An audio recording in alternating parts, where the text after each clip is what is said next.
Jakob Poeltl's out here having a career night. We have Gary Trent Jr. being clutch down the stretch of this game, and Chris Boucher throwing down some free throw line dunks. So this was a remarkable performance for the Toronto Raptors. Just a sight to behold. The revamped Toronto Raptors with Big Jakob Poeltl in the center has just been a joy to watch in recent games. My fandom is back up to the max, right? I'm excited watching Raptors games once again, and this team is just on a really nice path, getting a big W against the New Orleans Pelicans here tonight. So we'll break down all of that and more. And for people that are wondering why I'm uploading a second video, because we did go live following this game. For some reason, it only saved the last 3 minutes of that live stream that was glitching out due to weather troubles we're having here. So I said, you know what, for the people that couldn't watch the live reaction, I'll just post a video for you guys, because this game was amazing to watch. There's no other way to put it. As you know, Jakob Poeltl, we'll talk about him. Before we talk about anything, we got to talk about Big Yak. I throw in the title, he changed my life. But tonight, he's out here having a career game. As he had 21 points in this one and 18 rebounds, a couple of assists, 3 steals, and 1 ferocious blocked dunk in this game. 9 for 11 from the field in this one, and I believe he's only missed like 4 or 5 shots, or a ridiculously low number of shots in his entire tenure with the Toronto Raptors so far. In this go around since he's been acquired via trade, and he just adds another dimension to this Raptors team. We knew what he was going to do on the defensive end, right? He can anchor our defense. He can get in front. He's not going to be a guy that's jumping 50 inches in the air to block a bunch of shots, even though, as we saw tonight, he did have one of those in this game. Generally, his impact is going to be felt in his length and his high IQ defense, right? He's really mobile, moving across the key, taking hits to his chest, and staying in front of these big defenders that the Raptors just haven't been able to do with the 6'9" lineups. Yes, it's nice to have players that are switchable. Yes, it's nice to have those quick hands, people that can poke the ball loose, all that sort of stuff. But Big Yak, while he's not slow of foot by any means for a 7-footer, right, he's more of that lumbering guy that can take those hits, right, that we need for our true center players on this team. Defensively, the impact is felt. But offensively, having a big guy underneath the rim that can catch the passes from Pascal Siakam, Scotty Barnes, from Gary if he's, driving in. Even though Gary's more of a shooter, he'll take some tough shots, right? But, they're having that big 7-foot target underneath the rim as, when the help side comes, that can catch the ball and finish in traffic, finish in the paint with remarkable efficiency.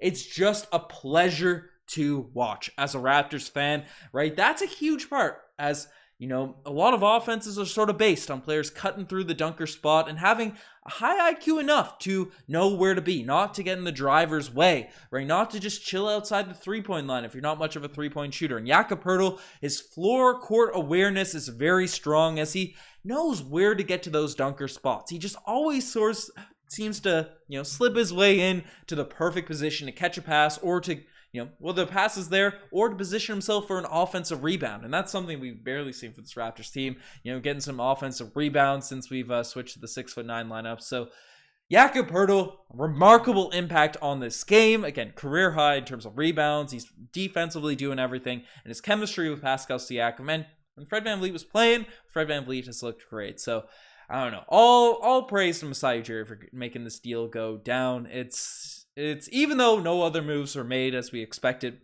as Raptors fans, we were kind of surprised that didn't happen.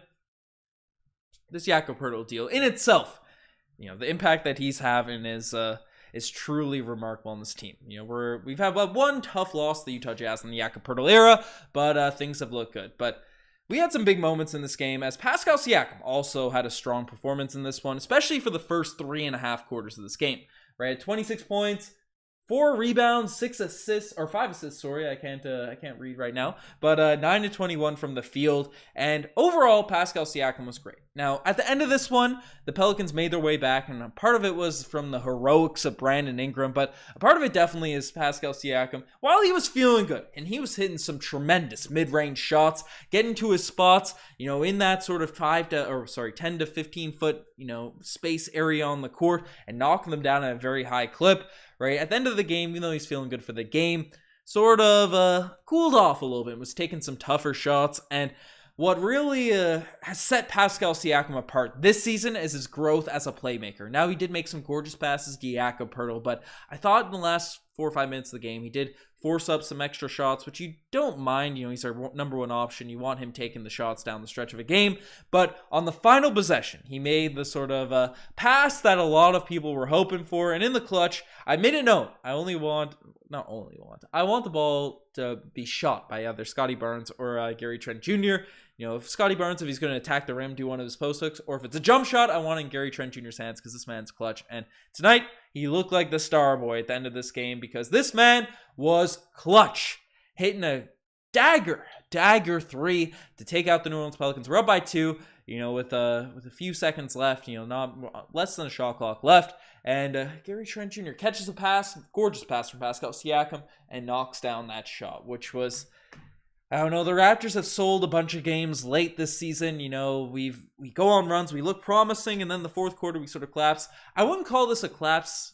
I thought we played well. You know, there was a 3-4 minute stretch where we got cold. Part of that's Pascal Siakam missing some shots. Poeltl does need to hit his free throws. That's the one thing hole in Jakob Poeltl's game that I hope gets fixed probably this offseason. 3-point free throw shooting needs to improve. But, you know, well, I call this more of Brandon Ingram just going absolutely nuclear, but we have lost so many games in this during the season. So to have Gary come up clutch, you know, us able to close it while the New Orleans Pelicans were playing so well is definitely a positive to see. Now, on any given night, that would generally be the spicy play of the day. That would be the moment that we're sort of hyping up as the moment of the game. But tonight, that can't be the case, as Chris Boucher is out here putting on a heroic, just insane, I don't know the words to describe it, dunk. Maybe the dunk of the season so far for the Toronto Raptors, and it sort of came out of nowhere as Chris Boucher is coming out in the fast break. So the scene for you. And I got some pictures to pull up. He picks up the ball here, and it's a 3-on-1. So we heard Matt Devlin, or I don't know who was on the broadcast saying it, but I believe it was Matty D saying, okay, you have Doughton, you have Gary Trent Jr. open. It's a 3-on-1 because the earlier possession, Precious Achiuwa, you know, ended up driving and not passing on an open 2-on-1 fast break. So Devlin was making the point, oh, there's an easy pass here. And you see Chris Boucher pick it up he picked up the basketball this far from the basket. Basically a step inside the 3-point line. You're like, okay, nice little dump off's coming. He's got to. Or a fumbled shot. We'll see what ends up happening. And then he comes here, inches inside of the free throw line. And he's jumping high. And that's a fair distance, especially in game. Right? We see people miss those types of dunks in the actual dunk contest. Chris Boucher's jumping from this spot right here. This is where he takes off from. And he ends up throwing down a ferocious near free throw line dunk in this game. Absolutely remarkable stuff there from Chris Boucher. A dunk to behold. It was a nice way to big moment for a big game for the Toronto Raptors. You know, we're getting wins left, right, and center. I believe we won 6 of our last 7 or 5 of our last 6. I don't really know, but man, I'm just happy to be a Toronto Raptors fan again. The games are exciting. Right, obviously, I'm always going to tune into every single Raptors game. They're my team. I have faith. I'm holding, supporting this team. But the fact that these games are more exciting to watch now at this point, it's really rejuvenated me as a fan. It's rejuvenated a lot of the fan base. So lots of fun stuff there for this team doing their thing out there on the court. And overall, just had a really strong performance all around. As you know, we had OG Anunoby return the lineup. He was a little bit off tonight, right? 1 of 8 from the 3-point line. And defensively, he was getting cooked by Ingram, especially in the fourth quarter. But coming back from injury, out for about a month. You get that for OG. No complaints there. Scottie Barnes, and this is a big topic of discussion. We talked about this a lot in the live stream, but Fred VanVleet was out due to personal reasons in this game. So wishing the best for Fred VanVleet. We're not sure as the reason why he's out. But Scottie Barnes got to run a lot of the point guard position for this game here tonight. And the ball looks really good with it in his hands. Right? Scottie Barnes is another player when he gets the opportunity to sort of make his drives, attack the rim, do his thing. And tonight, 18 points, 5 rebounds, 3 assists, 3 steals, 1 block. Right, I believe. Or I'm reading the wrong stat line. 18 points, 5 rebounds, 3 steals. Actually, I wasn't reading it wrong. My bad. Again, I can't read. But Scottie Barnes, the box score doesn't indicate anything crazy.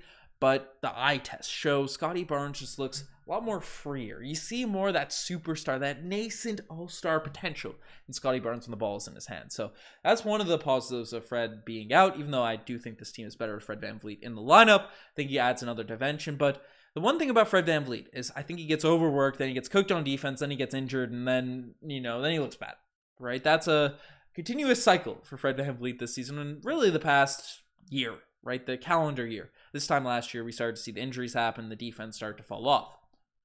How do you fix that? Well, you run someone at the backup point guard. Now, we got to see Malachi Flynn play a bunch of minutes and stuff. We got to see him get a bunch of opportunities. But Jeff Doughton is the guy that finally got an opportunity in tonight's game.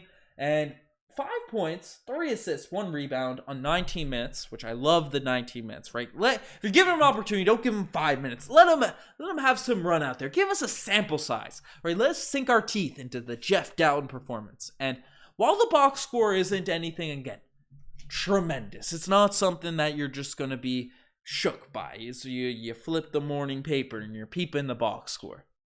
But you watch this game, and Jeff Doughton is out here running around the court. He's cutting every single possession. He's out there being a true point guard for this team, setting us up in our sets. Right? If the Raptors get a bit too hectic, Jeff Doughton takes that basketball, calms everyone the heck down. Right? Says, okay, Scottie, you're going to do this. Pascal, we're going to move here. And sure, he's our two-way guy. He's not young by any means. He's 25 years old. So he's got some experience, right? But, a guy that's fighting for his way in the NBA. Has no complaints about running a team, showing leadership out there on the court. He's doing that stuff. Defensively, this man is fast. He's staying in front of his defenders. He moves his feet. He's long and wiry for a point guard. And he's quick. He's jittery. He can do everything out there, man. Knocks down the three-point ball. He drives really well. Had a gorgeous, gorgeous pass to Chris Boucher. And the same way I was talking about, hey, whether it be Flynn, whether it be Banton, I've been calling for Jeff Doughton to get some opportunity this season. So I'm through all 3 of these guys. But give them 4 or 5 games, 20 minutes a night or 15 minutes a night when Fred VanVleet's back, right? But none of this 5-minute nonsense. Let them play through a bit of their mistakes. Guarantee them 15 to 20 minutes, assuming they're not selling extremely hard, and see what they can do. And to Nick Nurse's credit, he did it with Malachi Flynn. So all credit there. Now, Malachi Flynn's been inconsistent. He hasn't been able to fully take advantage of that opportunity Nick Nurse gave him. Let Jeff Doughton do it. Because this guy, I think, has potential to be a legitimate backup point guard for this team right now. And next season, and going forward. Jeff Doughton, I think, is legit. I've continued to say it on these podcasts, so I don't know. Let me know if you think I'm crazy from what you guys saw of Jeff Doughton in this game. But to run through this box score again, Gary was really solid in this one, 18 points. Poeltl I already talked about, but Boucher and Precious off the bench, right? Both of those guys played really, really solid, doing their thing, executing on defense, scoring in the paint. Overall, just a great game for this Raptors squad in this one. All love to this team right now, but I'm just happy watching the Toronto Raptors again. So let me know what you guys think about this game. And I announced it already in the live stream. I forgot. I've been generally starting off the videos with it, but I'm too amped about this game here right now. But you guys should be amped with the Cool Bet Sportsbook. And I got both the visuals popping up as their sportsbook regulated in Ontario, available all across Canada. And we are giving away 2 free tickets. 2 free tickets to the Raptors Chicago Bulls game, courtesy of Cool Bet. And in order for you to be entered in that giveaway, sign up for Cool Bet. Use the poll down below if you want to be entered to win that those Chicago Bulls Toronto Raptors tickets. DeMar DeRozan's home return, completely free to sign up for Cool Bet. If you want to get the chance of winning those, then use that link. You sign up down below. But folks, you guys are the best. I'm signing out. Cheers.